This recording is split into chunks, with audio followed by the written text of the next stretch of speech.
ஹல்லேலூயா, ஹல்லேலூயா.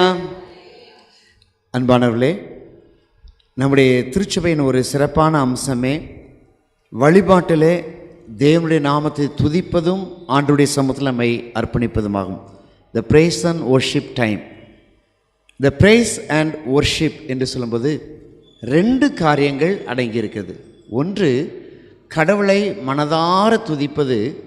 வொர்ஷிப்னா என்னதுன்னா, ஆண்டவரை தொழுது கொள்ளுதல். தொழுது கொள்ளுதல்னா எப்படி அந்த தொழுது கொள்ளுதல் இருக்க வேண்டும் என்பதற்கு ரோமருக்கு எழுதப்பட்ட நிருபம் 12ஆம் அதிகாரம் 1ஆம் வசனம் இப்படி சொல்லுது பாருங்க. ரோமர் 12ஆம் அதிகாரம் 1ஆம் வசனம். அப்படியே சகோதரரே, நீங்கள் உங்கள் சரீரங்களை பரிசுத்தமும் தேவனுக்கு பிரியமான ஜீவ பலியாக ஒப்பு கொடுக்க வேண்டும் என்று தேவனுடைய இரக்கங்களை முன்னிட்டு உங்களை வேண்டிக் கொள்கிறேன். இதுவே நீங்கள் செய்யத்தக்க புத்தியுள்ள ஆராதனை. அப்படின்றால் த பிரேஸ் அண்ட் வொர்ஷிப் என்று சொல்லும் பொழுது ஆண்டவரை மகிழ்ச்சியோடு துதிப்பது ஒரு பக்கம் இருக்கிறது. அடுத்த பக்கம் அதுக்கு அப்படி கான்ட்ரவர்சியாக இருக்கிற ஒரு காரியம், கான்ட்ராஸ்டாக இருக்கிற காரியம், ஆண்டவருடைய சமூகத்தில் நம்முடைய தாழ்த்தி அப்படியே அர்ப்பணிக்கிற காரியம். ரெண்டு அனுபவங்களை இணைப்பதான் பிரேஸ் அண்ட் வொர்ஷிப். ஒரு பக்தன் சொல்லுகிறார், நின்று ஆண்டவரை சமூகத்தில் மனகிழ்ச்சியோடு ஆராதிக்கலாம். ஆனால் அந்த வொர்ஷிப் டைம் சொல்லும்போது பார்த்தீங்கன்னா அவர் என்ன சொல்ல தெரியுமா, அப்படியே ஆண்டவருடைய சமூகத்தில் முழங்கால் படிட்டு முடிஞ்சால் தலைக்குப்புற கீழே விழுந்து ஆண்டவருடைய சமூகத்தில் தம்மை அர்ப்பணித்து இருக்கிறோம் பார்த்தீங்களா, அதுதான் ஆராதனை அம்சம் என்று சொல்லுகிறார். அப்படின்றால் பிரேஸ் அண்ட் வொர்ஷிப், ஆண்டவரை சத்தமாய் தேவனுடைய நாமத்தை துதிப்பதும் நம்முடைய கடமை. அடுத்த பகுதியில் என்னை டோட்டலாக நம்முடைய சமூகத்தில் நான் ஒப்பு கொடுக்குறேன் சுவாமி, என்னை வழிநடத்தும், என்னை ஏற்றுக்கொள்ளும், என்னை ஆசீர்வதியும் என்று சொல்லி அர்ப்பணிப்பதான் முழுமையான பிரேஸ் அண்ட் வொர்ஷிப். எனவே இந்த சிந்தனையோடு கூட ஆண்டவரே, நானுமே மனதார ஆராதிப்பதும் என்னுடைய கடமை, என்னை முழுமையாய் அர்ப்பணிப்பதும் என்னுடைய கடமை என்று சொல்லி ஆண்டவருடைய சமூகத்தில் நம்ம அர்ப்பணிப்போமா? அப்படி என்றால் மனதார நம்ம ஆண்டவரை ஆராதிக்க வேண்டும் என்றால் வேதம் சொல்லுகிறது. 95ஆம் சங்கீதம் 1ஆம் வசனம் எப்படி சொல்லுது பாருங்களேன். கர்த்தரை கெம்பீரமாய் பாடி நம்முடைய இரட்சண்ய கன்மலையை சங்கீர்த்தனை பண்ண கடவோம் வாருங்கள். கர்த்தரை கெம்பீரமாய் பாடி. ஹல்லேலூயா. கெம்பீரம்னா எப்படி தெரியுமா? அப்படி நெஞ்சை உயர்த்தி சத்தமா மகிழ்ச்சியா கெம்பீரமா பாடணும். அதை பாடும்போதே சொல்லுவாங்க, என்ன கெம்பீரமா நடந்து போறான் பாரியா, என்ன கெம்பீரமா பேசுறான் பாரியா. அப்படின்னா ஆண்டவர் பார்ப்பாராம், நீங்களும் நானும் ஆண்டவரை ஆராதிக்கும் போது அப்படி கெம்பீரமாய் ஆண்டவரை ஆராதிக்கிறோமா என்று சொல்லி பார்ப்பாராம். எனவே இந்த காலை வேளையில ஆண்டவருடைய சமூகத்தில் நாம் நிற்கிற நாம் கெம்பீரமாய் ஆண்டவரை ஆராதிப்போம், நம்மை தாழ்த்தி ஆண்டவருடைய சமூகத்தில் அர்ப்பணிப்போம். அதுவே நாம் செய்யத்தக்க புத்தியுள்ள ஆராதனை. ஹல்லேலூயா, ஹல்லேலூயா. இந்த அனுபவத்தோடு கூட நாம் ஆண்டவருடைய சமூகத்தை நோக்கி நாம் பார்ப்போம். பூமியின் குடிகளே, எல்லாரும் கர்த்தரை கெம்பீரமாய் பாடுங்களேன்.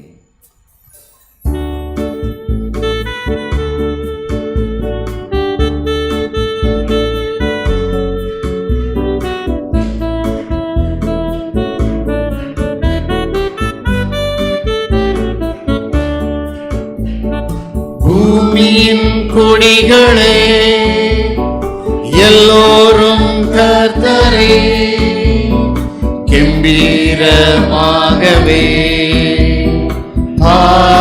பாடுங்களே. பூமியின் குடிகளே, எல்லோரும் கர்த்தரை கெம்பீரமாகவே பாடுங்களே. சாரோனின் ரோஜா அவர், பள்ளத்தாக்கின் லீலியே. சாரோனின் ரோஜா அவர், பள்ளத்தாக்கின் லீலியே. பரிசுத்த நேசரவர், 10,000ங்களில் சிறந்தோர். பூமியின் குடிகளே, எல்லோரும் கர்த்தரை கெம்பீரமாகவே பாடுங்களே.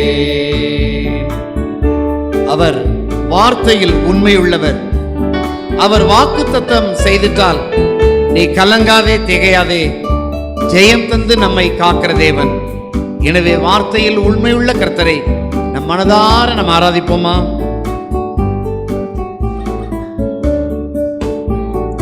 வார்த்தையில் உண்மையுள்ளோ, வாக்குத்தத்தம் செய்திட்டார். வார்த்தையில் உண்மையுள்ளோ, வாக்குத்தத்தம் செய்திட்டார். கலங்காதே, திகையாதே, ஜெயமீது உன்னை காத்திடுவார். பூமியின் குடிகளே, எல்லோரும் கர்த்தரை கம்பீரமாகவே பாடுங்களே. அவர் முற்றிலும் அழகுள்ள தேவன். அவருடைய அன்புக்கு இணையே இல்லை.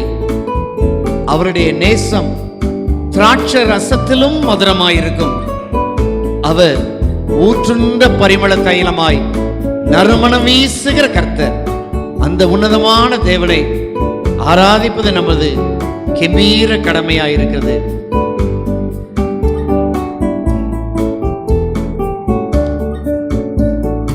முற்றும் அழகுள்ளவர், அன்பில் இணையற்றவர். முற்றும்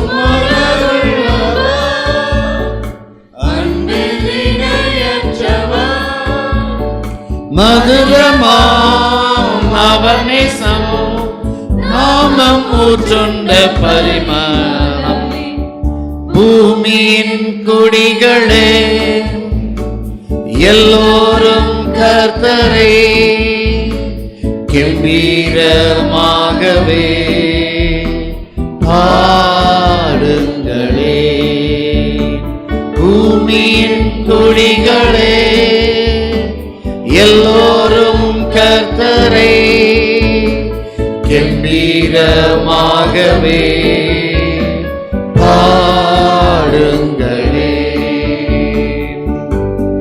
அவர் வார்த்தையின் தேவனாய் இருக்கிறார். அவர் வார்த்தையால் தாங்குகிற தேவனாய் இருக்கிறார். அவர் சர்வத்தையும் தாங்குகிற கர்த்தர். அவர் வார்த்தை என்றென்றைக்கும் நம்மை தாங்கிடும். எனவே வார்த்தையை அனுப்பி மாம்சமான அந்த கர்த்தரை நம்ம எல்லாரும் மனதார தொழுது கொள்ளும்போது தேவன் நம்மை தாங்குவார், ஏந்துவார், சுமப்பார். அவர் தப்புவிக்க வல்லவராய் இருக்கிறார். ஹல்லேலூயா. அந்த தேவனை நாம் ஆராதிப்போமா? வார்த்தையின் தேவனவர், வார்த்தையால் தாங்குபவர். வார்த்தையின் தேவனவர், வார்த்தையால் தாங்குபவர். சர்வத்தையும் தாங்குபவர். வார்த்தை என்றும் நம்மை தாங்கிடுமே. பூமியின் குடிகளே, எல்லோரும் கர்த்தரை கம்பீரமாகவே பாடுங்களே. பூமியின் குடிகளே, ஹல்லேலூயா. எல்லோரும் கர்த்தரை Thank you, Jesus. கம்பீரமாகவே Oh, glory. பாடுங்களே. பூமியின் குடிகளே, எல்லோரும் கர்த்தரை கம்பீரமாகவே பாடுங்களே. அப்படியே ஆண்டவருடைய சமூகத்தில் நம்மை தாழ்த்துவோம். அவர் பூமியின் குடிகள் எல்லாரும் ஆண்டவரை கெம்பீரமாய் பாடும் பொழுது சர்வ சேனைகளும் மகிழ்ச்சியோடு ஆயிரமான மக்களும் விலங்கிகளை தரித்து குருத்தொகைகளை கைகளில் ஏந்தி ஆண்டவரை ஓயாமல் துதித்து கொண்டிருந்தார்கள் சொல்லி வெளிப்படுத்தின விசேஷத்தில் நாம் ஆசிக்கிறோம். எனவே இந்த கால வேளையில் அந்த உன்னதமான தேவனை நம்ம உணர்ந்து ஆண்டவருடைய சிங்காசனத்துக்கு முன்பதாக அவர் அமர்ந்திருக்கிறதை அறிந்து ஆண்டவரே எங்களை தாழ்த்துகிறோம் சுவாமி. நாங்கள் உம்மை ஆராதிக்கிறோம் அப்பா, நாங்கள் உம்மை ஸ்தோத்தரிக்கிறோம் சுவாமி. கடந்து வந்த நாட்களெல்லாம் நீர் எங்களை செய்த நன்மைகளை நினைத்து பார்க்கிறோம் அப்பா. 10 மாதங்கள் கண்மணி போல எங்களை பாதுகாத்தீங்களப்பா. எத்தனை நன்மைகளை எங்களுக்கு செஞ்சிருக்கிறீங்க ஆண்டவரே. இந்த ஆண்டில் நீர் கொடுத்த வாக்கு தத்தத்தின்படி உன் வழிகளை கர்த்தருக்கு ஒப்புவித்து அவர் மேல் நம்பிக்கையாயிரு, அவரே காரியத்தை வாய்க்க செய்வார். எத்தனை குடும்பங்கள் இந்த ஆசீர்வாதத்தை இந்த ஆண்டில் 10 மாதங்களில் நீர் கொடுத்துருக்கிறீங்கப்பா. எத்தனை குடும்பங்களை நீங்க கொடுத்துருக்கிறீங்க சுவாமி. நாங்கள் நன்றியோடு ஸ்தோத்திரிக்கிறோம். எனவே நன்றி உள்ள இருதயத்தோடு கூட நம்ம எல்லாரும் ஆண்டவரை ஸ்தோத்திரிப்போமா. எல்லா வாய்களை திறந்த ஆண்டவரை ஸ்தோத்திரிப்போமா. எல்லாரும் வாய்களை திறந்த ஆண்டவரை ஸ்தோத்திரிப்போம்ப்பா. என்னை கைவிடாதபடி பாதுகாத்தீங்களப்பா. என்னை காங்கினீங்களே சுவாமி. எங்களை சுமந்தீங்களப்பா. ஒரு தாயை போல எங்களை சீராட்டினீங்களே. நான் உமக்கு நன்றி செலுத்துகிற ஆண்டவரை சொல்லுவோமா. அப்பா, நான் வாழ்க்கையில் பல கஷ்டங்களை துன்பங்களை அனுபவித்திருந்தா கூட என் தேவனுடைய சமூகத்தை நான் எப்பெல்லாம் வந்து நிற்கிறேனோ என்னை ஆற்றுகிற தகப்பனாய், என்னை அரவணைக்கிற ஒரு தாயாய் இருந்து என்னை தாங்கி ஏந்தி வழிநடத்தலாம் நினைத்து நம்மை நன்றியோடு ஸ்தோத்திரிக்கிறப்பா. ஆண்டவரே, கண்ணீரின் பள்ளத்தாக்கில் நடந்த நேரங்கள் உண்டுப்பா. வெறுமையாக்கப்பட்ட அனுபவங்கள் உண்டு சுவாமி. ஆனாலும் என் ஆண்டவருடைய கரம் நாங்கள் உடைந்து போகாதபடிக்கு, நிர்மூலமாகாதபடிக்கு உடைய கிருபையால் எங்களை தாங்குனுங்கிறதற்காக ஸ்தோத்திரம்ப்பா. ஆண்டவர், இந்த சர்ச்சில் எத்தனை நாள் அழுதுருப்பேன் ஆண்டவரை. எத்தனை நாள் இந்த ஆற்றலில் நாங்கள் அழுதுருப்போம் சுவாமி. எங்கள் கண்ணீருக்கு நீங்கள் பதில் தந்தீங்களப்பா. உம்மை நன்றியோடு ஸ்தோத்திரிக்கிறோம் ஆண்டவரே என்று சொல்லி அந்த சர்வ வல்லமுள்ள தேவனை நம்ம ஸ்தோத்திரிப்போமா. கர்த்தருடைய நாமத்தை அறிந்தவர்கள் அவர்கள் மேல் நம்பிக்கையாய் இருப்பார்கள். கர்த்தருடைய நாமத்தை அறிந்தவர்களை அவர் ஒருபோது கைவிடுவதில்லை. எனவே இந்த நாளில் ஆண்டவருடைய பரிசுத்த நாமத்தை நினைத்து அவர் சர்வ வல்லவராய் இருக்கிறார், ஏல் எலோகிமாய் இருக்கிறார், எல்ஷடாயா இருக்கிறார், யெகோவா ஈரையா இருக்கிறார், யெகோவா ரூஃபாவா இருக்கிறார், யெகோவா மெக்காதிஸாய் இருக்கிறார், ஆண்டவர் யெகோவா ஷாலமாய் இருக்கிறார். அவருடைய நாமம் மகிமையுள்ள நாமம்.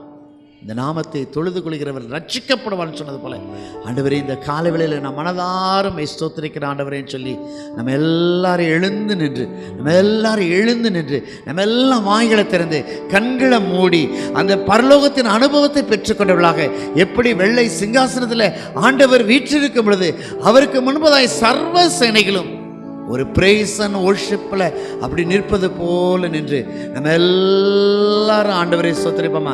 எல்லா வாய்களை திறந்து ஸ்தோத்திரிப்போம். எல்லா வாய்களை திறந்து நம்ம ஸ்தோத்திரிப்போம். ஆண்டவரை துதிக்க ஸ்தோத்திரிக்க கர்த்தர் அற்புதங்களை செய்கிற தேவனாய் இருக்கிறார். அவர் கட்டுகளை அறுக்கிற தேவனாய் இருக்கிறார். அவர் கண்மலையில் நீரூற்றை தருகிற தேவனாய் இருக்கிறார். அந்த உன்னதமான கர்த்தரை நோக்கி நம்ம எல்லாரும் ஸ்தோத்திரிப்போமா. எல்லாரும் ஸ்தோத்திரிப்போம். ஆவியானவரே மை ஸ்தோத்திரிக்கிறமையான்னு சொல்லுவோம். ஆவியானவரே சோதரிக்கிறமையா என்று சொல்லுவோம். கர்த்தருடைய ஆவியானவர் எங்கே உண்டோ அங்கே விடுதலை உண்டு என்று சொன்னவனமாய், ஒருவேளை கண்ணீரோடு கஷ்டத்தோடு வேதனையோடு கூட நாம் வந்திருக்கலாம். ஆண்டவரே, எதிர்பார்ப்போடு கூட ஆண்டவருடைய சமூகத்தில் வந்திருக்கலாம், பயத்தோடு கூட வந்திருக்கலாம், நடுக்கத்தோடு வந்திருக்கலாம். ஆனால் தேவனுடைய சமூகத்தில் ஆராதிக்கும் போது கர்த்தர் சகலத்தையும் அற்புதங்களாய் மாற்றி தருகிற உன்னதமான தேவனாய் இருக்கிறார். ஹல்லேலூயா, ஹல்லேலூயா. மை ஸ்தோத்திரிக்கிறோம் ஐயா. ஹல்லேலூயா, நாங்களும் ஸ்தோத்திரிக்கிறோம். ஹல்லேலூயா, நாங்களும் ஸ்தோத்திரிக்கிறோம் ராஜா. ஸ்தோத்திரம் ஸ்தோத்திரம் ஸ்தோத்திரம் ஸ்தோத்திரம் அப்பா. சர்வ வல்லமுள்ள தேவனே மை ஸ்தோத்திரிக்கிறோம். பரமபிதாவே மை ஸ்தோத்திரிக்கிறோம் ராஜா. அதிசயங்களை செய்கிறவரே மை ஸ்தோத்திரிக்கிறோம் சுவாமி. ஆண்டவரே, நீரே ஆராதனை தேவன் சுவாமி. நீரே ஆராதனை தெய்வம் அப்பா. ஆண்டவரே, நீர் வெண்மையானவர் சுவாமி. உம்முடைய மயிர் காகங்களை போல கருமையானது அப்பா.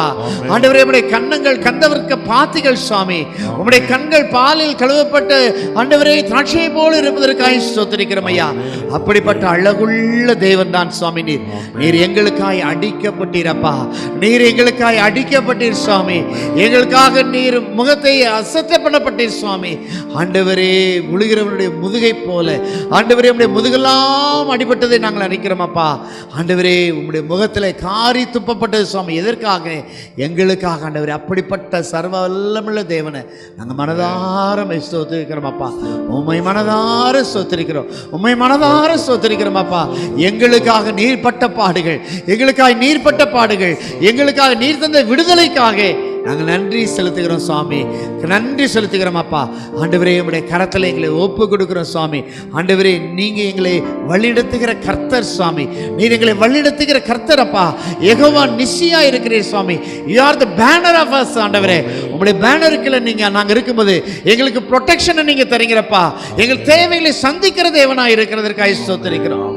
இந்த காலை வேளையிலும் அப்பா, உம்முடைய சல்வ வல்லமையுள்ள தேவனுடைய நாமத்துக்கீழாக நாங்கள் வந்து உம்மை ஆராதித்து கொண்டிருக்கிறோம் அப்பா. உம்மை துதிக்கிற ஒவ்வொரு பிள்ளைகளையும், உம்மை கண்ணோக்கிற ஒவ்வொரு பிள்ளைகளையும், உம்மை ஆராதிக்கிற ஒவ்வொரு பிள்ளைகளையும் என் தேவன் ஆசீர்வதிப்பீராக, என் தேவன் ஆசீர்வதிப்பீராக. ஆராதனை நாயகன் நீரே, ஆராதனை வேந்தனு நீரே. என் ஆயுள் முடியும் வரைக்கும் நான் உம்மை ஆராதிப்பேன் சுவாமி. அதில் ஒரு நாள் பின் வாங்க மாட்டேன் ஆண்டவரே. என் ஜீவனுள்ள நாளெல்லாம் உம்மை ஆராதிப்பதே தேவன் எனக்கு வைத்திருக்கிற கிருபையை என்று சொல்லி ஆண்டவரை நான் ஆராதிக்க எங்களை அர்ப்பணிக்கிறோம் ஆண்டவரே என்று சொல்லி தேவனை நாம் ஆராதிப்போமா? அவரே ஆராதனை தேவன், அவரே ஆராதனை நாயகர்.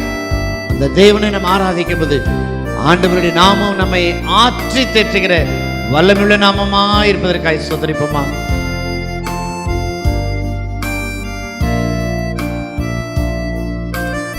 Thank you, Jesus.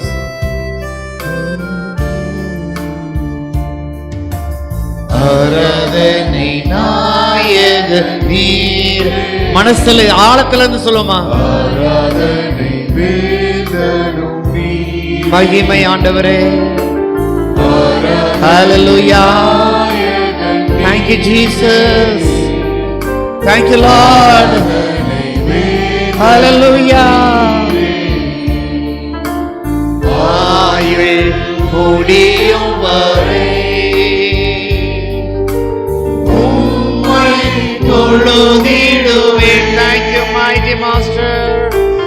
ஆயுள் முடியும் வரை உம்மை தொழுதிடுவேன். ஆராதனை நாயகன் நீரே, ஆராதனை வேந்தனும் நீரே. ஆயிரம் பேர்களில் சிறந்தோர் ஆண்டவர் இயேசு நீரே. ஆயிரம் பேர்களில் சிறந்தோர் ஆண்டவர் இயேசு நீர். Thank you, Lord. விடி வெள்ளியேயும் பிரியம் நீரே, என்றென்றும் தொழுதிடுவே. விடி வெள்ளியேயும் பிரியம் நீரே, என்றென்றும் தொழுதிடுவே. ஆராதனை நாயகன் நீரே, ஆராதனை வேந்தன் நீர். கரங்களை உயர்த்தி ஆண்டவரை மகிமைப்படுத்துமா? ஆராதனை நாயகன் நீரே,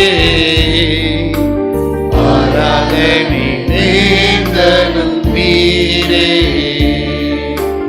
முடிவில்லா ராஜ்யம் அருள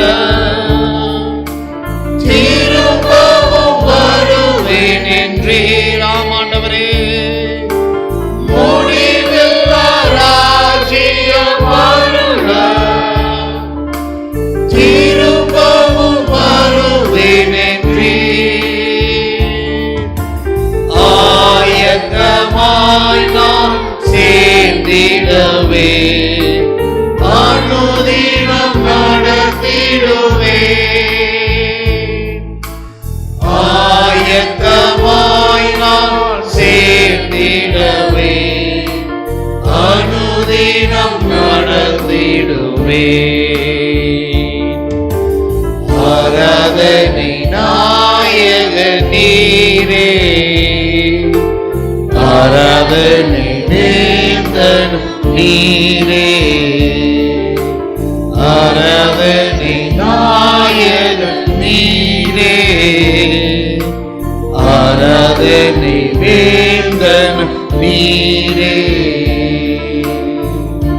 அவர் ஆராதனை நாயகனாக இருப்பதற்கு காரணம், அவர் யோசனையில் பெரியவர், அவர் செயல்களில் வல்லவர், அவர் கண்மணி போல காப்பவர், அவர் கழுகு போல சுமப்பவர். எனவே இந்த கால வேளையில ஆண்டவரே, நான் உம்மை ஆராதிக்கிறதுக்கு எதற்காக சுவாமி? ஆண்டவரே, நீர் எனக்கு யோசனை தருகிறவர் அப்பா. எங்கள் செயல்களில் நீர் வல்லவர் சுவாமி. ஆண்டவரே, எங்களை கண்மணி போல காப்பவர் அப்பா. எங்களை கழுகுகளை போல சுமக்கிற ஆண்டவருடைய கரத்துல எங்களை தாழ்த்தி அர்ப்பணித்து உம்மை ஆராதிக்கிறோம் என்று சொல்லி அப்படியே அந்த ஆண்டவருடைய வல்ல கரத்துக்களை தாழ்த்துவோமா? இந்த ஆராதனையோட உச்சமான நேரம் அவருடைய வல்ல கரத்திற்குள் அப்படியே நம்பி நம்மை தாழ்த்துவது. ஒரு அழுகிற பிள்ளை தன் தகப்பனை நோக்கி, தாயை நோக்கி கைகளை விரித்து கொண்டு வந்து அந்த தகப்பனை தோளில ஏறும் பொழுது அப்படியே முகத்தை தோல்ல வைத்து சாய்ந்து கொள்வது போல இந்த ஆராதனை உச்சகட்டம் ஆண்டவருடைய சமூகத்தில் நம்ம தோளில சாய்ந்து, அப்பா நான் உண்மையே நம்பி இருக்கிறேன்ப்பா, நான் உண்மையே நான் சார்ந்து இருக்கிறேன்ப்பா, ஆண்டவரே எனக்கு உண்மை விட்டா வேறு யாரும் இல்லை ஆண்டவரே என்று சொல்லி நம்ம ஆண்டவருடைய சமூகத்திலே அர்ப்பணிப்பதான் உண்மையான ஆராதனை. ஆண்டவருடைய கருத்தில் அர்ப்பணிப்போமா? அவர் யோசனைகள் பெரிய தேவனாய் இருக்கிறார். அந்த தேவனை ஆராதிப்போமா? யோசனையில் பெரியவரே, ஆராதனை ஆராதனை, செயல்களிலே வல்லவரே, ஆராதனை ஆராதனை. முழு மனதோடு ஆராதிப்போமா? செயல்களிலே வல்லவரே, மகிமை ஆண்டவரே. Thank you Jesus. ஆராதனை ஓசன்னா,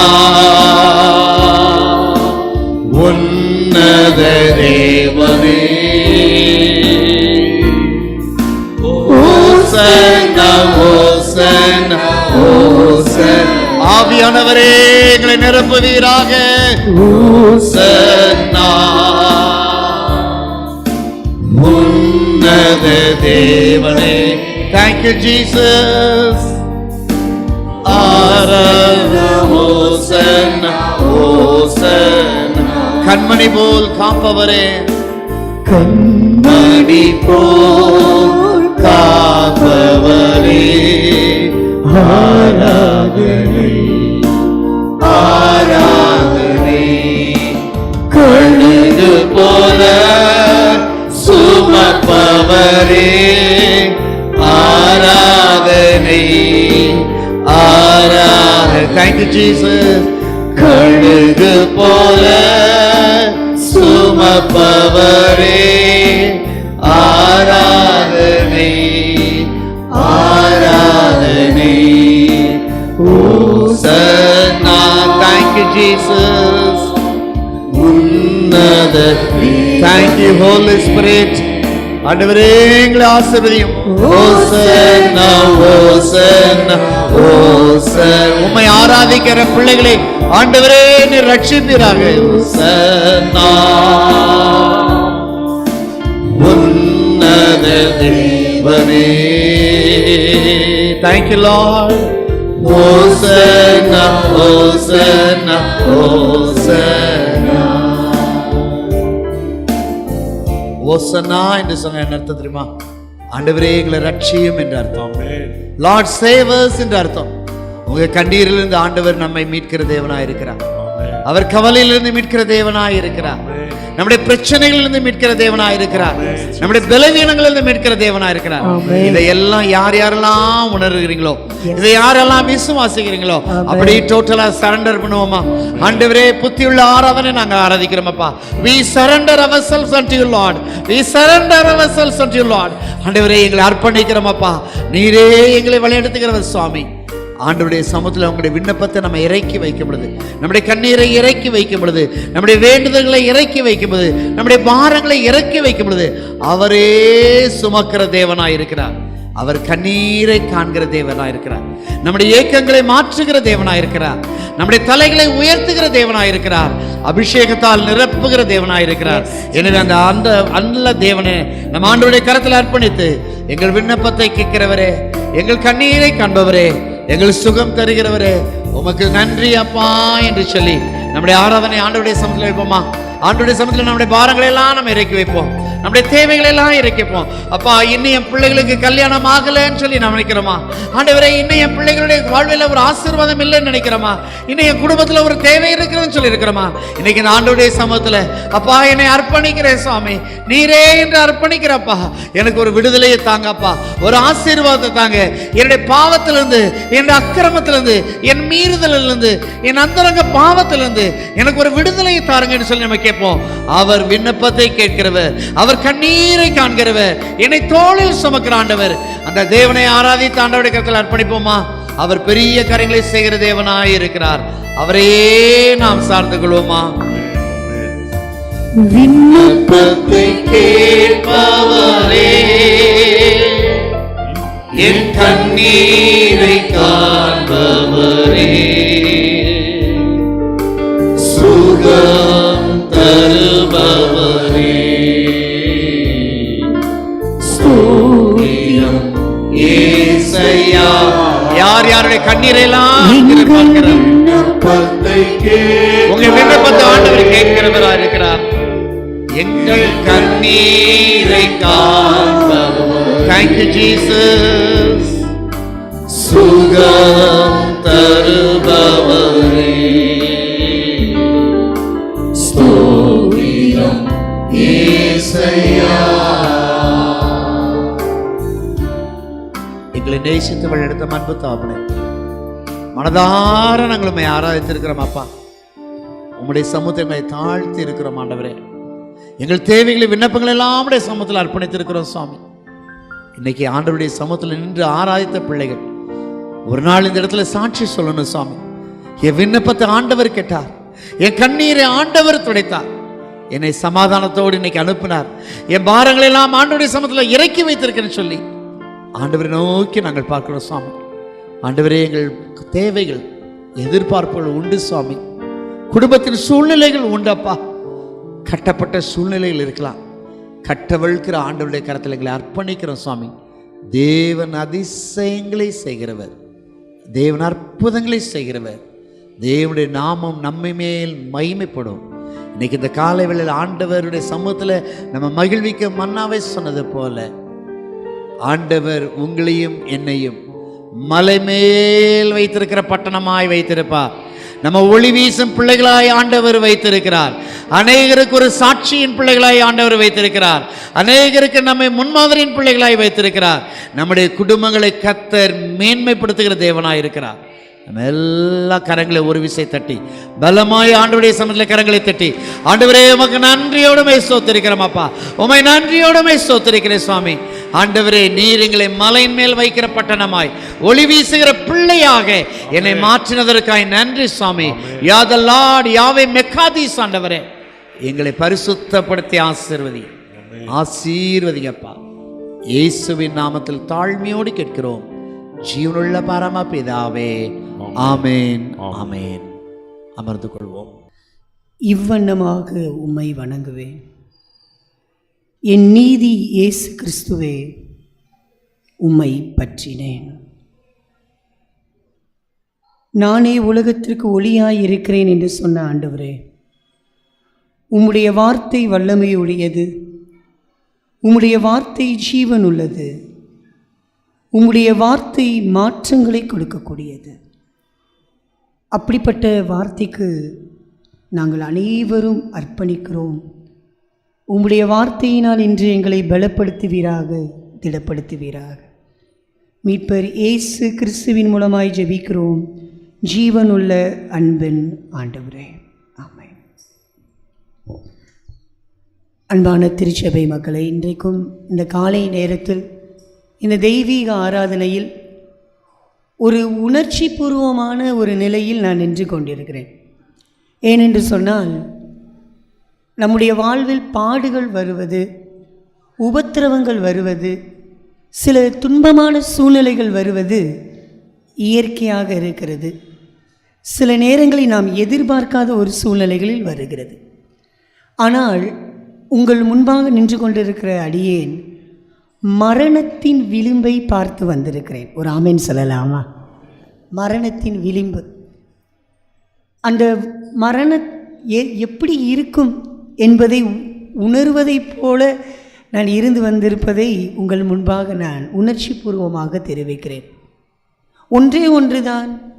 இன்றைக்கு சகரியாவில் வாசித்த ஒரு வசனம், சகரியா 4வது அதிகாரத்தில் நாம் வாசிக்கிறோம், பலத்தினாலும் அல்ல பராக்கிரமத்தினாலும் அல்ல தேவனுடைய ஆவியினாலே ஆகும். ஒரு ஆமேன் சொல்லுவோமா?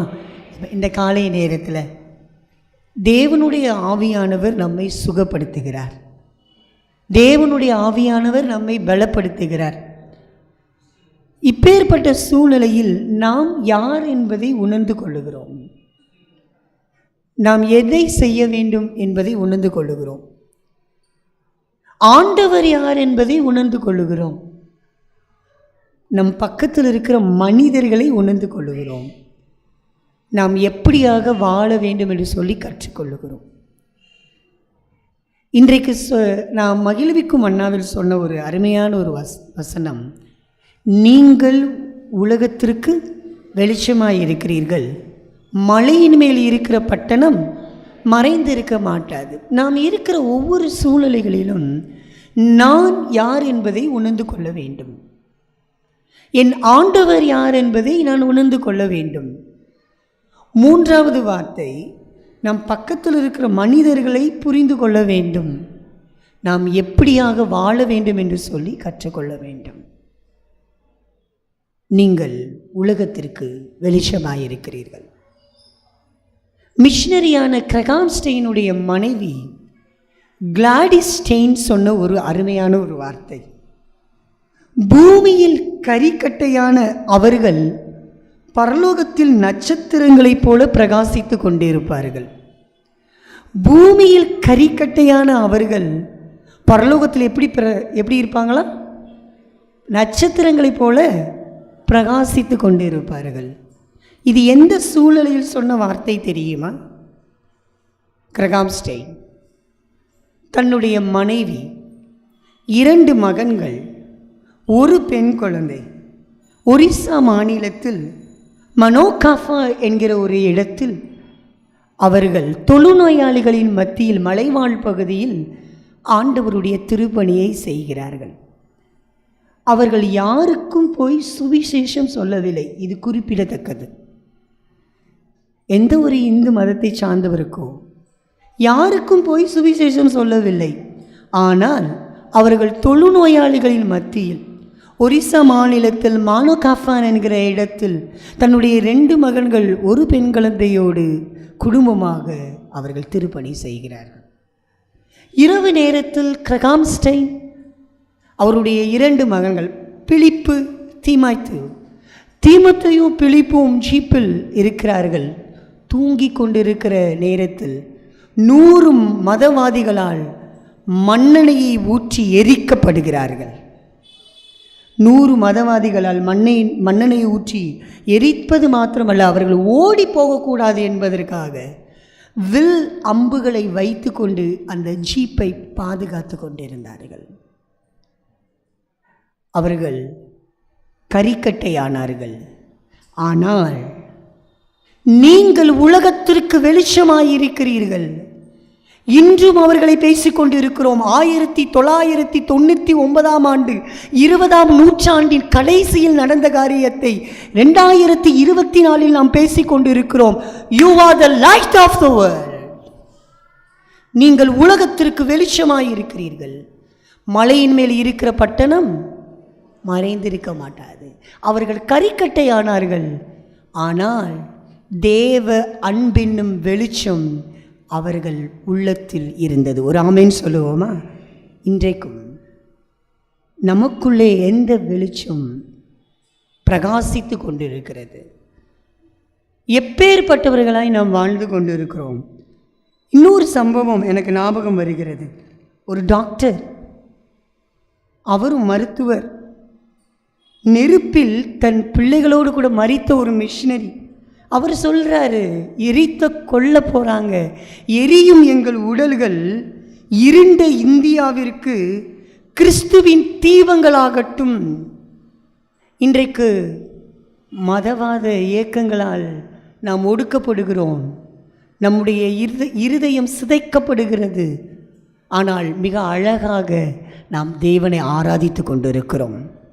காரணம் என்னன்னு தெரியுமா, இப்பேற்பட்ட மிஷினரிகள் அவர் சொன்ன ஒரு வார்த்தை, எரியும் எங்கள் உடல்கள் இருண்ட இந்தியாவிற்கு ஒரு மிகச்சிறந்த கிறிஸ்துவின் தீபங்களாக இருக்கட்டும். அப்ப கிறிஸ்து என்னும் வெளிச்சம், ஒளி அவர்கள் உள்ளத்திலே அப்படியே செயல்பட்டு கொண்டே இருந்தது. 27ஆம் தேதி 10வது மாதம் போதகரமாக பேசின காரியத்தை இப்பொழுது யாராவது ஞாபகம் இருக்கிறதா என்று சொல்லி நான் கேட்டேன் என்று சொன்னால், நேற்று பேசினதே எங்களுக்கு தெரியாது, இன்றைக்கி நம்மளால் என்ன சொல்ல முடியும் அப்படின்னு சொன்ன ஒரு காரியம். அம்மா சொல்லிட்டாங்க, உப்பும் ஒளியை பற்றி அன்றைக்கி ரொம்ப நல்லா சொல்லிட்டாங்க. அதனால் நான் டீட்டெயிலாக சொல்ல விரும்பலை. அவங்க ஒரே ஒரு வார்த்தை சொன்னாங்க, என்ன ரொம்ப முக்கியமான ஒரு வார்த்தை, அந்தரங்கம். அந்தரங்கத்தில் பார்க்கிற உன் பிதா வெளியரங்கமாய் உனக்கு உப்பு. வெளியரங்கம் ஒளியின் தன்மை, செயல்பாடு. இன்னைக்கு என்ன சண்டே தெரியுமா? Unity Sunday. ஓகே, எபேசியர் 5வது அதிகாரம் 8வது வசனத்தை எடுத்தவர்கள்லாம் வாசிக்கலாம். எபேசியர் 5:8.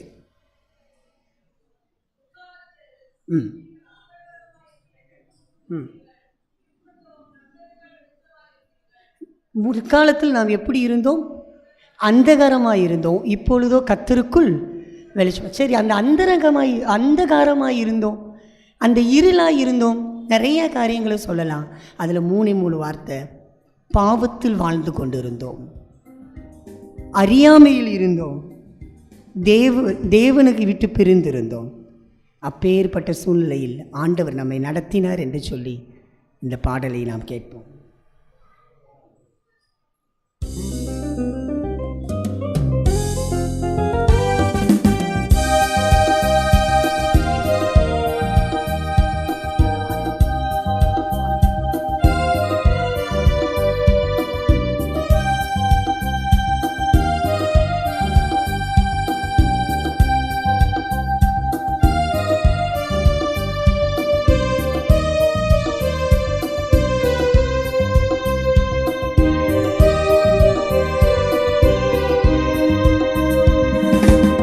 நெஞ்சுக்குள்ளே யாரோ நடப்பது போ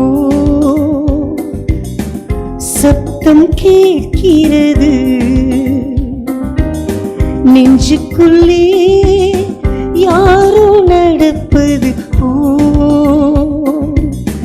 சத்தம் கேட்கிறது. யாரது யாரது என் உள்ளம் நுழைந்தது, அன்பினால் அன்பினால் என்னை அழகு செய்தது. யாரது யாரது என் உள்ளம் நுழைந்தது, அன்பினால் அன்பினால் என்னை அழகு செய்தது. இயேசுவே உம்மை என்று யாரால் கூடும், இயேசுவே உம்மை என்று யாரால் கூடும். நெஞ்சுக்குள்ளே யாரோ நடப்பது போ சப்தம் கேட்கிறது. ஆண்டவர் நம்முடைய உள்ளத்திற்குள்ளே அநேக நேரங்களில் பேசிக்கொண்டே இருக்கிறார். நான் ஒளியாயிருக்கிறேன், நீ அந்த ஒளியின் தன்மையை பெற்றுக்கொள்ள வேண்டும். அவரை நாம் துதிக்கும் பொழுது ஒளியாகிய ஆண்டவரை நாம் நினைத்து பார்க்க வேண்டும்.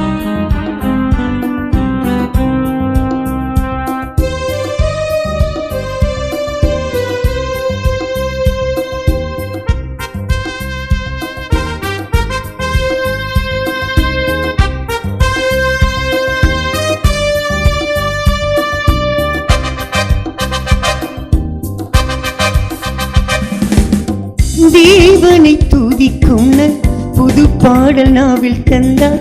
பார்ப்பவர் பயந்து நம் கர்த்தரை நம்புவாரே.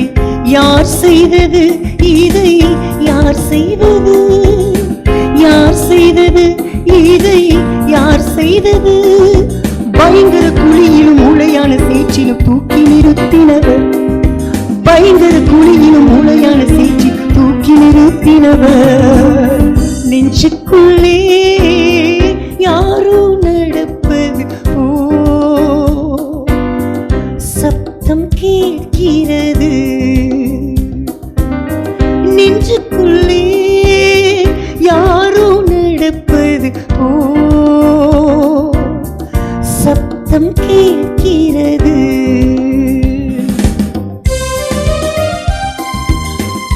தேவன் வசிக்கிற மிகச்சிறந்த ஆலயம் நம்முடைய உள்ளம்.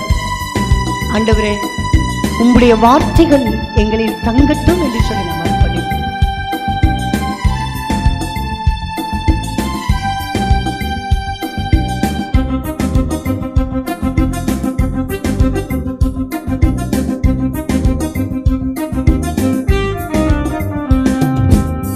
தேவனின் ஆலயம் எந்தன் உள்ளமானது, பரிசுத்த உள்ளம் அதில் பரன் இயேசு தங்குவாரே. விந்தையானது மகா விந்தையானது, விந்தையானது மகா விந்தையானது. கடவுளின் ஆலயம் நான் என்று அறிவேன், அவருக்குள் வாழ்ந்திடுவேன். கர்த்தரின் ஆலயம் நான் என்று அறிவேன், அவருக்குள் வாழ்ந்திடுவேன். நெஞ்சுக்குள்ளே யாரோ நடப்பது போ சப்தம் கேட்கிறது. நெஞ்சுக்குள்ளே யாரோ நடப்பது ஓ சப்தம் கேட்கிறது. யாரது யாரது என் உள்ளம் நுழைந்தது, அன்பினால் அன்பினால் என்னை அழகு செய்தது. யாரது யாரது என் உள்ளம் நுழைந்தது, அன்பினால் அன்பினால் என்னை அழகு செய்தது. இயேசுவே உம்மை என்று யாரால் கூடும், இயேசுவே உம்மை என்று யாரால் கூடும், இயேசுவே உம்மை என்று யாரால் கூடும், இயேசுவே உம்மை என்று யாரால் கூடும்.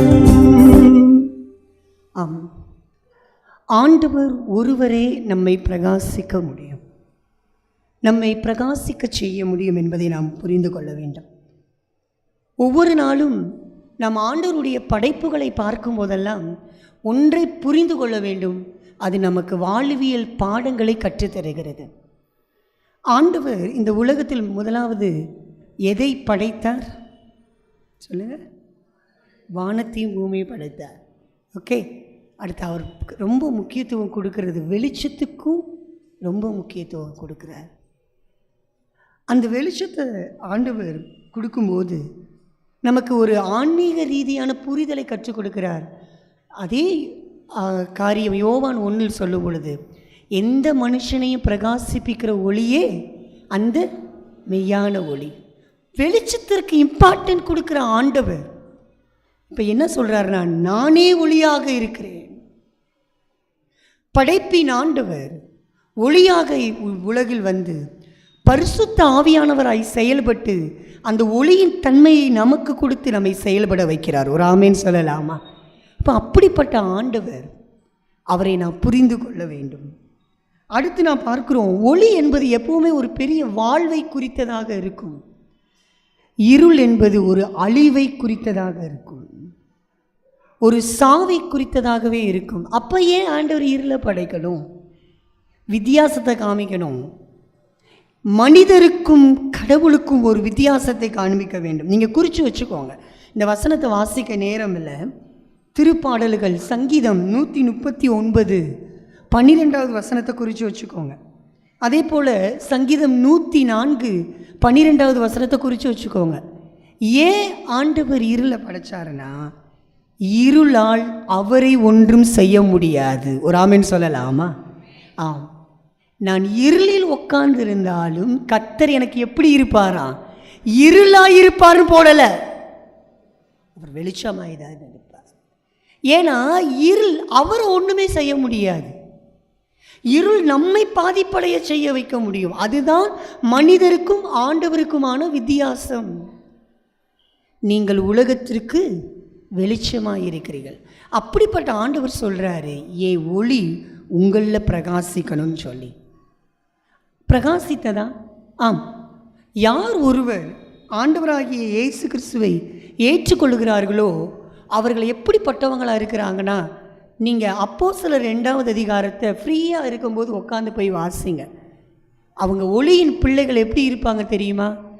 நான் சொல்ல ஒரு ஆமேன்னு சொல்ல போகிறீங்க. ஒளியின் பிள்ளைகள் எப்படி இருப்பாங்கன்னா, அவங்க ரட்சிக்கப்பட்டவர்களாக இருப்பார்கள், கபடற்ற மனதோடு கூட இருப்பார்கள், அவர்கள் ஒரே சிந்தையாய் இருப்பார்கள், அவர்களை பார்த்தால் பிறருக்கு பயம் உண்டாகும், அவர்கள் சகலத்தையும் பொதுவாய் அனுபவித்தார்கள். அவர்கள்தான் ஒளியின் பிள்ளைகள். ஆண்டவரில் இருந்த ஒளி இந்த உலகம் இருளாக இருக்கலாம், ஆனால் நம்முடைய நடத்தை, நம்முடைய முன்மாதிரி, நமக்குள்ளே இருக்கிற கனிகள் மத்தேயு 5வது அதிகாரத்தை நீங்கள் வாசிக்கும் போது ஒரு காரியத்தை புரிஞ்சுக்கோங்க. மத்தேயு 5வது அதிகாரம் அந்த 1வது வசனத்திலிருந்து 11வது வசனம் வரைக்கும் இருக்கிற காரியங்களும், கலாத்தியர் 5வது அதிகாரத்தில் இருக்கிற ஆவியின் கனிகளையும் சற்று சேர்த்து பார்க்க வேண்டும். இங்கே ஆவியின் நற்பண்புகளை ஆண்டவர் சொல்லுகிறார். ஒரு ஆமேன் சொல்லலாமா? கலாத்தியர் 5வது அதிகாரத்தில் ஆவியின் கனிகளை யார் சொல்கிறா? பவுல் சொல்லுகிறார். அப்போது அந்த நற்பண்புகளும் அந்த கனிகளும் செயல்படுகிறவர்கள் தான் வெளிச்சமாய் இந்த உலகத்தில் வாழ முடியும். இன்னைக்கு கொஞ்சம் யோசித்து பாருங்கள். உலகத்தில் நான் வெளிச்சமாக இருக்கணும், என்ன காரியத்தை செய்யணும்? ஒன்று தான். கிறிஸ்தவர்களின் அடையாளம் என்ன? கிறிஸ்தவர்களினுடைய அடையாளம் சொன்ன உடனே வீடுகளுக்கு முன்னாடி சிலுவை அடையாளத்தை வரைஞ்சி வைக்கிறது கிடையாது. கிறிஸ்தவங்களுடைய அடையாளம்னு சொன்ன உடனே வீடுகளுக்கு முன்னாடி வசனத்தை எழுதி வைக்கிறது பெருசு கிடையாது. கிறிஸ்தவங்கள் சொன்ன உடனே வீட்டுக்குள்ளே போன உடனே ஒரு சிலுவை லைட்டை போட்டு விட்டுட்டு இருக்கிறது கிடையாது. கிறிஸ்தவருடைய அடையாளம் சொன்ன உடனே வண்டிகளுக்கு முன்னாடி ஒரு வசனத்தை எழுதி வைக்கிறது கிடையாது. வெளிச்சம், நல்லா கவனிக்கணும். கிறிஸ்தவர்களுடைய அடையாளம்னு சொன்ன உடனே ஜீசஸ் கிரைஸ்டுடைய ஃபோட்டோன்னு நினச்சிட்டு ஒரு காரியத்தை சொல்கிறது அது பெருசு கிடையாது. ட்ரெஸ் கோடில் ஜீசஸ் கிரைஸ்டுன்னு போட்டு வைக்கிறது, உங்கள் இருதயம் கலங்காது இருப்பது, இப்படிப்பட்ட பல வசனங்களை எழுதி வைக்கிறது பெருசு கிடையாது. கிறிஸ்தவருடைய அடையாளம் கிறிஸ்தவ தெருக்களை எழுதி வைப்பது கிடையாது. ஒரு கிறிஸ்டியான்புரம், எருசலேம், எங்கள் ஏரியாவில் ஒன்று இருக்குது, அதில் தான் நான் இருக்கேன், பெராக்கா நகர் பசுமலையில். இது பெருசு கிடையாது. கிறிஸ்தவர்களுடைய மிகப்பெரிய அடையாளம், மிகப்பெரிய வெளிச்சம் யூனிட்டி இன் கிரைஸ்ட். ஒரு ஆமேன்னு சொல்லலாமா? ஒற்றுமை தான் மிகச்சிறந்த அடையாளம். சரி, இப்போ சர்ச்சு நடந்துட்டு இருக்கு, துப்பாக்கியோட ஒரு 4 பேர் வர்றாங்க நம்ம சர்ச்சுக்குள்ளே. எல்லோரும் என்னையே முறைக்கிறீங்க. நம்ம சர்ச்சுக்குள்ளே இந்த 4 பகுதியில் வந்து நிற்கிறாங்க, எல்லா பக்கமும் நிற்கிறாங்க. டக்குன்னு வந்து நின்ற உடனே ஓடி போய் ஒரு 4 பேர் என்னைய கொல்லுங்க, உள்ளே இருக்கிறவங்க காப்பாதுங்க நம்ம சொல்லுவோமா?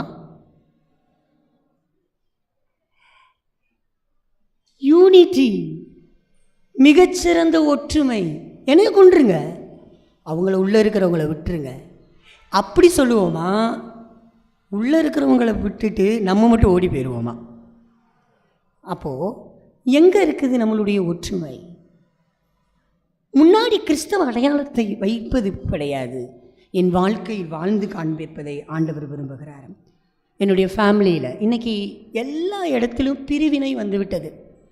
தயவு செய்து ஒன்று சொல்லுகிறேன், விட்டு கொடுத்தல் என்கிற தெய்வீக மனப்பான்மை எங்கே வருகிறதோ அங்கே ஒற்றுமை என்கிற மிகச்சிறந்த பரிசு விளங்குகிறது. ஒரு ஆமேன் சொல்லலாமா? அப்போது நம்மளுடைய குடும்பத்தில் இன்றைக்கி எத்தனை பிரிவினை, சொத்து பிரச்சனை, சகோதரர்களுக்குள்ளே பேசுவது கிடையாது, சகோதரிகளோடு பேசுவது கிடையாது. சர்ச்சில் எனக்கு இந்த பதவி வேணும், நானே எல்லா சூழ்நிலையிலும் இருக்கணும். இதனால் நமக்கு தெரியும், கடந்த நாட்களில் நடந்த காரியம்லாம் நமக்கு தெரியும். திருச்சபைக்குள்ளே மிகப்பெரிய பிளவு எங்கே போய் கொண்டு இருக்கிறது? கிறிஸ்தவம் எங்கே போய் கொண்டு இருக்கிறது? ஒற்றுமை எங்கே போய் கொண்டு இருக்கிறது? இன்றைக்கு ஆண்டவர் நம்மக்கிட்ட கேட்குற ஒரு காரியம் என்னன்னா, நாம் ஒன்றிணைந்து வாழ அழைக்கப்பட்ட ஒரு கூட்டம். குமுகாயம் என்கிற ஒரு வார்த்தையை பயன்படுத்துவார்கள். நாம் குமுகாயமாக வாழ அழைக்கப்பட்டு இருக்கிறோம். ரட்சிக்கப்பட்டவர்களின் கூட்டம், கபடற்ற இருதயம் உள்ளவர்களின் கூட்டம், ஒரே சிந்தையுள்ளவர்களுடைய கூட்டம், விட்டு கொடுக்குற ஒரு கூட்டம். ஒருத்தவங்க ஒரு காரியத்தை செய்ய போகிறாங்கன்னு சொல்லிட்டா அந்த காரியத்தை விட்டு கொடுக்கணும். ஓகே, கிறிஸ்துவுக்குள்ள நம்ம விட்டு கொடுக்க என்றைக்கு பழகிறோமோ அங்கே ஒற்றுமை வருகிறது. ஓகே, ஒளியை நம்ம பெற்றுக்கொள்ள வேண்டுமே, அதுக்கு நான் என்ன செய்ய வேண்டும், அதை தான் இன்றைக்கி நான் உங்கள்கிட்ட சொல்ல போகிறேன். ரெண்டு காரியம். முதலாவது, பிதாவாகிய தேவனோடு கூட இணைந்திருந்தால்தான் விட்டு கொடுக்க முடியும். ஒரு ஆமென் சொல்லலாமா? இன்றைக்கி நாம் யாரோடு இணைந்திருக்கிறோம்? யாராவது ஒருத்தவங்க எடுத்தவங்க வாசிக்கலாம். சங்கீதம் 146, ரொம்ப முக்கியமான வசனம். தயவுசெய்து எல்லோரும் குறித்து வச்சுக்கோங்க. வாலிப பிள்ளைகள், பெரியவங்க எல்லாருமே குறித்து வச்சுக்கோங்க. நம்ம வாழ்க்கையில் யூனிட்டி வரணும்னா, ஒற்றுமை வரணும்னா நம்ம என்ன செய்யணும்? சங்கீதம் 146 5 வாசிங்க.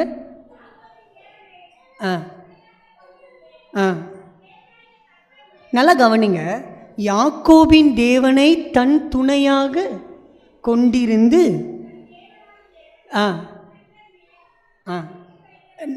நல்லா கவனிங்க. தேவனாகிய கர்த்தர் மேல் நம்பிக்கையை வைக்கிறவனை பாக்கியவான். சரி, நான் என்னைக்கு பாக்கியசாலியாக ஒளியின் பிள்ளைகளாக வாழ முடியும்னு சொன்னால், நான் என் தேவனை துணையாக கொண்டு இருக்கணும். ஒரு ஆமென் சொல்லலாமா? அவரையே நம்பிக்கையாக கொண்டு இருக்கணும். மூன்றாவது, அவருக்குள்ளே இருக்கிற சந்தோஷம். ஒரு 3 ஹச் சொல்கிறேன், இந்த வசனத்து பக்கத்தில் எழுதி வச்சுக்கோங்க. Help, hope, happiness. நான் இந்த உலகத்தில் நீங்கள் வாசித்து பார்த்தீங்க, ரொம்ப அழகாக சுவிசேஷ வேத படத்தில் வாசித்தாங்க. இவ்விதமாய் மனுஷர் உங்கள் நற்கிரிகளை கண்டு பரலோகத்தில் இருக்கிற உங்கள் பிதாவை மகிமைப்படுத்தும்படிக்கு உங்கள் வெளிச்சம் அவர்கள் முன்பாக பிரகாசிக்க. எப்போ தெரியுமா? என் துணை யார்? அரசியல்வாதி கிடையாது. யூனிட்டி ஃபஸ்ட்டு கடவுளோடு இருக்கணும். பெரிய பணக்காரங்களோட கிடையாது, பெரிய பெரிய ஆட்களோட கிடையாது, ஏன் நான் யாருடைய ஃபெல்லோஷிப்பில் இருக்கிறேன்? First fellowship with God. ஆண்டவருடைய ஐக்கியத்தில் இருக்கிறவங்க தான் எதுக்குமே பயப்பட மாட்டாங்க, எப்பேற்பட்ட காரியத்தையும் பயப்பட மாட்டாங்க. யாக்கோபின் தேவனை தன் துணையாக கொண்டிருந்த அவர் மேல் நம்பிக்கையை வைக்கிற மனுஷன் எப்படிப்பட்டவனா? பாக்கியவான். துணைக்கு பக்கத்தில் உதவின்னு போட்டுக்கோங்க, ஹெல்ப். சரிங்களா? அடுத்து நம்பிக்கை, ஹோப், சந்தோஷம், மிகப்பெரிய ஹாப்பினஸ். நீங்கள் பாருங்களேன், சங்கீதம் 46:1 தேவன் நமக்கு அடைக்கலமும் பலனும் ஆபத்து காலத்தில் அனுகூலமான. அப்பயே நான் வெளிச்சத்தின் பிள்ளைகளாக வாழ்கிறதில்ல, அப்பயே என்னால் விட்னஸை கொடுக்க முடியல, அப்பயே என்னால் ரோல் மாடலை கொடுக்க முடியல, அப்புறையே என்னால் ஒரு நடத்தையில் பிஹேவியரில் சேஞ்சஸ் இல்லை. எனக்கு தான் ஆண்டவர் துணையாக இருக்கிறார்ல, ஆபத்தில் கூட வரார்ல. சங்கீதம் 121:1 சொல்லுதில்ல, எனக்கு ஒத்தாசை வரும் பர்வதங்களுக்கு நேராக என் கண்களை ஏறெடுக்கிறேன். வானத்தையும் பூமியும் படைத்த கர்த்தரிடமிருந்து எபிரேய வார்த்தையில் போட்டு இருக்கிறது, எனக்கு துணை வரும். ஒரு ஆமென் சொல்லலாமா? எனக்கு உதவி வரும், எனக்கு ஒத்தாசை வரும். அப்போ நம்ம கலங்க தேவையில்லை. நான் வெளிச்சத்தின் பிள்ளைகளாக வாழணும்னா ஃபஸ்ட்டு என் ஃபெல்லோஷிப் தயவு செய்து ஆண்டவரோடு கூட இருக்கணும். நல்லா துதிக்கலாம், நல்லா பாடலாம், நல்லா நிறைய வசனம் தெரிஞ்சிருக்கலாம். ஆனால் என்னுடைய உறவு ஆண்டவரோடு கூட இல்லைனா என்னால் வெளிச்சத்தின் பிள்ளையாய் வாழ முடியாது. You are the light of the world. நீங்கள் உலகத்திற்கு வெளிச்சமாக இருக்கிறீர்கள் என்று சொன்னால், நான் மலையில் மேல் இருக்கிற பட்டணமாக இருக்க வேண்டும் என்று சொன்னால் ஆண்டவரோடு கூட இருக்கணும். ஆனால் நம்ம திருச்சபை உண்மையிலே கொடுத்து வைத்த ஒரு திருச்சபை. நேற்று நாங்கள் ஃபாஸ்டிங் ப்ரேயரில் கொஞ்சம் பேராக ஜெபம் பண்ணோம். அப்படி ஜெபம் பண்ணும்போது ஐயா ஒரு வார்த்தையை சொல்லி ஜெபம் பண்ணாங்க. 15 விதமான ஊழியங்கள் ஒன்றிணைப்பில் இருந்தது, இப்போ 20 ஊழியமாக மாறிடுச்சு. நல்ல கரங்களை தட்டுவோமா? 20 ஊழியத்துக்காக நேற்று ஜெபம் பண்ணோம். நம்ம திருச்சபையில் 20 ஊழியங்கள் இருக்குது தெரியுமா? அதில் ஒரு 5 ஊழியம் தெரியுமா மனப்பாடமா? 10 ஊழியம் தெரியுமா? இன்னைக்கு ஆண்டவர் நம்ம கூட பேசுகிறாரு. ஆண்டவர் முதல்ல சொல்கிறார், நான் உன் மேலே ரொம்ப பிரியமாக இருக்கிறேன், நான் ஒளியாக இருக்கிறேன், என்கிட்ட வா. எனக்கு ரொம்ப பிடிச்ச ஒரு வசனம் யோவான் 3வது அதிகாரத்தில் 19 20 நினைக்கிறேன். ஒரு வசனம் ரொம்ப அழகாக இருக்கும். பொல்லாங்கு செய்கிற எவனும் ஒளியை பகைக்கிறான், தன் கிரியைகள் கண்டிக்கப்படாதபடிக்கு யார்கிட்ட வராது இருக்கிறார்? ஒளியினிடத்தில் வராது இருப்பார். ஆண்டவர்கிட்ட வந்து ஆண்டவர் கண்டிப்பார். இமானுவேல், நீ இதை மாற்றிக்கணும், என்னைய சொல்கிறேன், இதை மாற்றிக்கணும், உன்ட்டு இந்த காரியம் இருக்குது. ஆண்டவர் சொல்லுவார். ஃபெல்லோஷிப், யூனிட்டி, அவரோடு இணைஞ்சிருக்கணும். அப்போ தான் நம்மளால் பெரிய காரியத்தை சாதிக்க முடியும். அப்போ இன்றைக்கி யூனிட்டி ஃபஸ்ட்டு ஆண்டவரோட. கடைசியாக சொல்லி முடிக்கிறேன். யூனிட்டி ஒப்பற்ற தேவனோடு இணைந்திருத்தல் மாத்திரமல்ல, அடுத்து ஓரங்களில் வாழ்பவர்களோடு யூனிட்டி. ஓரங்களில் வாழ்கிறவங்கன்னு சொன்ன உடனே நம்ம மனசுக்கெல்லாம் என்ன நினப்பு வருது தெரியுமா? நம்மளாம் ஏதோ நம்ம ஏதோ நல்லா இருக்கோம், மற்றவங்களாம் ஓரத்தில் இருக்கிறாங்க. இல்லை இல்லை இல்லை, ஓரங்களில் வாழ்கிறவங்கன்றது யாருன்றது ரொம்ப முக்கியம். ஓரங்களில் வாழ்கிறவங்க பலவீனமானவங்க. இங்கே பலவீனமானவங்க யாருமே இல்லைன்னு சொல்ல முடியாது. ஓரங்களில் வாழ்றவங்க சுகவீனமானவங்க. ஓகே, தொழுநோயாளிகளோட ஆண்டவர் உறவு கொண்டிருந்தார். யூனிட்டி. யாருமே போய் பக்கத்து பரிசேயர் பேசுவாங்கங்க, சதிசேயர் பேசுவாங்க, ஆயக்காரர் பேசுவாங்க, வேதபாரகர் பேசுவாங்க. ஆனால் ஆண்டவர் ஒருத்தர் மட்டும்தான் தொழுநோயாளோடு சேர்ந்தார். சில பேரை பார்த்துருக்கோம், சர்ச்சில் இருக்கிற இடத்துல மட்டும் தன்னையை மட்டும் பாதுகாத்துட்டு இருப்பாங்க, இணையவே மாட்டாங்க. இல்லை இல்லை, சுகவீனமானவர்களோடு தங்களை அடையாளப்படுத்தி கொள்ள வேண்டும். அதுதான் உங்கள் வெளிச்சம் அவர்கள் முன்பாக பிரகாசம். பலவீனமானவர்களோடு கூட. அடுத்து பெண்கள். ஏன் பெண்கள்ன்றீங்க? அன்னைக்கு ஆண்டவருடைய காலகட்டத்தில் பெண்கள் அவ்வளவு ஒதுக்கப்பட்டாங்க, அவ்வளவு ஓரங்கட்டப்பட்டாங்க. ஒரு வார்த்தை சொல்கிறேன், கோச்சுக்க கூடாது, நாயை விட கேவலமானவர்களாக எண்ணப்பட்டார்கள். நான் ஜூஸ் கல்ச்சரை சொல்லிட்டு இருக்கிறேன். ஸோ நான் யூனிட்டி, யாரெல்லாம் மனதில் பாரத்தோடு சொல்ல முடியாத நிந்தையோடு இருந்தார்களோ ஆண்டவர் அவர்களோடு கூட அடையாளப்படுத்தினார். ஆண்டவர் பரிசேயர் உட்கார்ந்த இடத்துல உட்காரலை, எல்லா நேரங்கள்லையும் சதிசேயர் உட்கார்ந்த இடத்துல உட்காரலை, பெரிய பெரிய வேதபாரகர் உட்கார்ந்த இடத்துல உட்காரலை. கலிலேயா நாட்டுக்கு போனார், ஓரங்களுக்கு போனார். என் திறமை சர்ச்சுக்குள்ளே மட்டும்தான் இருக்கணும், ஆனால் வெளியில் வர முடியாது, ஓரங்களில். இன்றைக்கி நிறையா பேர் காத்துட்ருக்குறாங்க, வெளிச்சத்தை பார்க்க காத்துட்ருக்குறாங்க. நிறையா பேர் இப்போ அவங்களுக்கு ஒன்றுமே தெரியாது. இந்த பந்தியில் பார்த்துருக்கீங்களா? சாப்பாட்டில் பந்தியில் வைக்கும்போது பிரியாணி பந்தி வைக்கிறவங்களுக்கு நிறையா வச்சுக்கிட்டே இருப்பாங்க. அதனால் கடைசியில் வர்றவங்களுக்கு வச்சுக்கிட்டு இருக்கிறவங்களுக்கே வச்சுட்டு இருப்பாங்க. நிறையா சாப்பிடுங்க சாப்பிடுங்க. ஓரங்களில் இருக்கிறவங்க நம்மளுடைய, அதுதான் குட் சமாரிட்டன் சர்ச்சுடைய மிகப்பெரிய தன்மை. அதுதான் குட் சமாரிட்டனுடைய மிகப்பெரிய தன்மை. திருடர்கள் உன்னுடையது என்னுடையது, லேவியர்கள் ஆசாரியர்கள் என்னுடையது என்னுடையது, குட் சமாரிட்டன் என்னுடையதும் உன்னுடையது.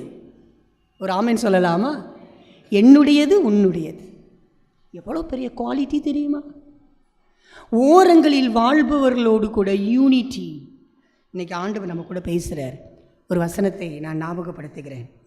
1 கொரிந்தியர் 1வது அதிகாரம், குறித்து வச்சுக்கோங்க, 26வது வசனத்திலிருந்து 30வது வசனம் வரைக்கும் ஆண்டவர் யாரோடு கூட தன்னை அடையாளப்படுத்துகிறார், ஒருங்கிணைப்பு செய்கிறார் தெரியுமா?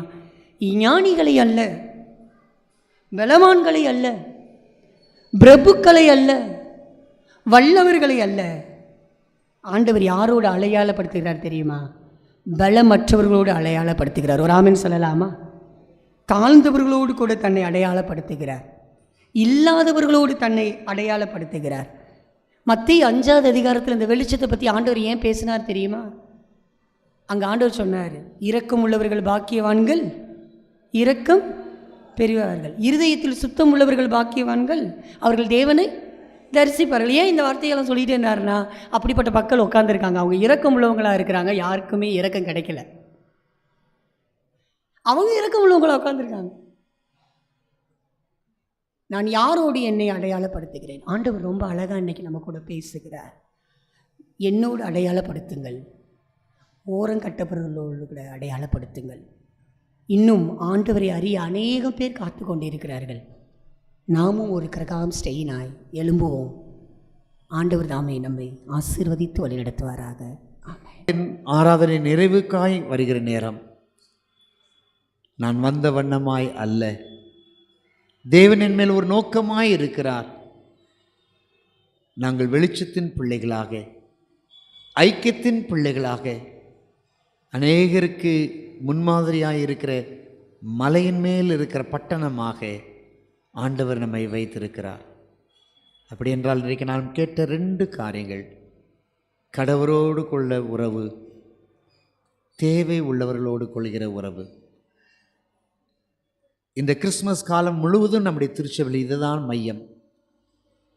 கடவுளை மையமாய் வைப்போம், தேவையில் உள்ள மக்களை சந்திப்போம். நம்முடைய கிறிஸ்மஸ் ப்ரோக்ராம் அத்தனையுமே இதை மையமாய் வைத்து நமக்கு ஆண்டவர் நமக்கு கொடுத்திருக்கிறார். எனவே இந்த நாளில், அதற்கு ஆரம்பமான இந்த நாளை, ஆண்டவரே நாங்கள் வெளிச்சத்தின் பிள்ளைகளாய் உமக்கு சாட்சியாய் வாழ எங்களை அர்ப்பணிக்கிறோம் ஆண்டவரே என்று சொல்லுவோமா? ஆண்டவருடைய சமூகத்தை நம்மை தாழ்த்துவோம். மகா இரக்கமும் கிருபை நிறைந்த எங்கள் அன்பு தகப்பனே, உம்முடைய சமூகத்தில் வந்து நிற்கும் பாக்கியத்தை நீர் எங்களுக்கு கொடுத்திருக்கிறீரப்பா. உம்மை மனதார துதிக்கவும் ஸ்தோத்திரிக்கவும், எங்கள் பாரங்களெல்லாம் உடைய பாதத்தில் நாங்கள் கொட்டி தீர்க்கவும், எங்கள் கண்ணீர்களை உடைய பாதத்தில் சிந்தவும், தேவனுடைய வார்த்தைகளை நாங்கள் கேட்கவும், நாங்கள் கர்த்தரை மகிமைப்படுத்தவும் இப்பொழுதும் சமாதானத்தோடு கடந்து செல்வதும் ஆயத்தமாய் நிற்கிறோம் அப்பா. தேவ சமாதானம் ஒவ்வொரு குடும்பத்துக்குள்ளும் காணப்படும்படியாய் நாங்கள் செபிக்கிறோம். சுகவீனமாய் பலவீனமாய் இருக்கிற ஒவ்வொருவரையும் பலப்படுத்துவீராக. கண்ணீரோடு இருக்கிற பிள்ளைகளுடைய கண்ணீரை துடைப்பீராக. ஆண்டவரே, சுகத்திற்காய் காத்திருக்கிற பிள்ளைகளுடைய வாழ்வில் நன்மை செய்யும்படியாய் நாங்கள் செபிக்கிறோம். ஆண்டவரே, உடைய கரத்தில் ஒவ்வொரு குடும்பத்தையும் தாழ்த்துகிறோம் சுவாமி. படிக்கிற பிள்ளைகள், படித்து வேலைக்காய் காத்திருக்கிற பிள்ளைகள், வேலை பார்க்கிற இடத்திலே சமாதானத்திற்காய் எதிர்நோக்கி இருக்கிற குடும்பங்கள், உயர் பதவிக்காய் காத்திருக்கிற பிள்ளைகள், பணிமாறுதலுக்காய் காத்திருக்கிறவர்கள், தொழில் செய்கிறவர்கள், ஆண்டவரே பல்வேறு துறைகளிலே பணியாற்றுகிறவர்கள் எல்லாரும் உடைய கரத்தில் ஒப்படைக்கிறோம் சுவாமி. அவர்களுக்கு இருக்கிற எல்லா போராட்டங்கள், கஷ்டங்கள், டென்ஷன் எல்லாவற்றின் மத்தியிலும் தேவகரம் அவர்களை தாங்கும்படியாய் நாங்கள் செபிக்கிறோம் அப்பா. ஆண்டவரே, கற்பத்தின் கனிக்காய் காத்திருக்கிற பிள்ளைகள், கற்பத்தின் கனியை சுமந்து பிரசவத்துக்கு நேராய் காத்திருக்கிற பிள்ளைகள், திருமணத்திற்கு ஆயத்தமாய் கொண்டிருக்கிற குடும்பங்கள், திருமண வாழ்வுக்காய் கர்த்தரை நோக்கி பார்க்கிற பிள்ளைகள், இவர்கள் எல்லாம் உடைய கரத்தில் ஒப்படைக்கிறோம் சுவாமி. அதன் காலத்திலே நேர்த்தியாய் செய்கிற தகப்பன், நீ நேர்த்தியாய் செய்து அவர்களை ஆசீர்வதிக்கும்படியாய் நாங்கள் செபிக்கிறோம். அன்புள்ள தகப்பனே, இந்த அருமையான வேளையிலும் சுவாமி, தங்கள் பிள்ளைகளுக்காக, பிள்ளைகளுடைய எதிர்காலத்திற்காக தேவனுடைய சமூகத்தை நோக்கி ஜெபித்து கொண்டிருக்கிற பெற்றோர்கள் உண்டப்பா. அப்படிப்பட்டவர்களை உடைய கரத்தில் ஒப்படைக்கிறோம் சுவாமி. தேவ சமாதானம் அவர்களை ஆண்டு கொள்ள கிருபை தாரும். ஆண்டவரே, இன்றைக்கு இந்த ஆலயத்தை விட்டு நாங்கள் கடந்து செல்லும் பொழுது உம்முடைய தெய்வீக பிரசன்னம் எங்களோடு கூட இருக்கட்டும். இன்றைக்கு நாங்கள் காதல் கேட்ட நல்ல சாட்சிக்காய் நன்றி செலுத்துகிறோம். ஆராதனை வேலைக்காக நன்றி செலுத்துகிறோம். ஆண்டவரே, தேவனுடைய வார்த்தைக்காக நாங்கள் நன்றி செலுத்துகிறோம் சுவாமி. ஆண்டவரே, எங்களை சுற்றிலும் இருக்கிற மக்கள் மத்தியிலே தேவ சமாதானம் காணப்படட்டும். வெள்ளத்தினால் பாதிக்கப்பட்ட மக்கள் உண்டு சுவாமி. போரின் மத்தியிலே பாதிக்கப்பட்டிருக்கிற, வாழ்விழந்திருக்கிற மக்கள் உண்டு ஆண்டவரே. அவர்களை நாங்கள் நினைத்து பார்க்கிறோம். அவர்கள் மத்தியிலே ஆண்டவரே சமாதானத்தை நீ அருளி செய்யும்படியாய் செபிக்கிறோம். தொடர்ந்து உடைய வல்ல கரம் ஒவ்வொருவரையும் ஆட்கொள்ளட்டும். அயல் தேசத்தில் இருக்கிற பிள்ளைகளுக்காக, அயல் ஊரில் இருக்கிற பிள்ளைகளுக்காக, வெளி மாநிலங்களில் இருக்கிற பிள்ளைகளுக்காக நாங்கள் விசேஷமாய் செபிக்கிறோம். சமாதானத்தின் தேவன் அவர்களை சமாதானப்படுத்துவீராக. ஆண்டவரே, அடுத்த வாரத்திலிருந்து நாங்கள் ஆரம்பிக்கிற அனைத்து சிறப்பு ஆராதனைகளும் ஜனவரி மாதம் முதல் ஞாயிற்றுக்கிழமை வரைக்கும் நாங்கள் திட்டமிட்டிருக்கிற ஒவ்வொரு திருப்பணிகளும் வருகிற வாரத்தில் ஜேஎம்சி ஸ்ட்ரீட் கிறிஸ்மஸ்க்காக நாங்கள் எடுக்கிற சிறப்பு முயற்சிகளையும் எங்களுக்கு ஆசீர்வதித்து தருவீராக. நம்முடைய நாம மகிமைப்பட எங்களை பயன்படுத்தும். இயேசுவின் நாமத்தில் தாழ்மையோடு கேட்கிறோம் ஜீவனுள்ள பரம பிதாவே, ஆமேன். தேவனுடைய இரக்கத்திற்கும் கிருபைக்கும் பராமரிப்புக்கும் நம்ம அர்ப்பணிப்போம். நம்முடைய கர்த்தராக இருக்கிற இயேசு கிறிஸ்துவின் கிருபையும் பிதாவாக இருக்கிற தேவனுடைய அன்பும் பரிசுத்த ஆவியானுடைய அந்யோன்ய ஐக்கியமும் பாதுகாப்பும் பராமரிப்பும் வழிநடத்தலும் உங்கள் அனைவரோடு கூட இன்றும் என்றும் சதா காலங்களிலும் நிலைத்திருப்பதாக.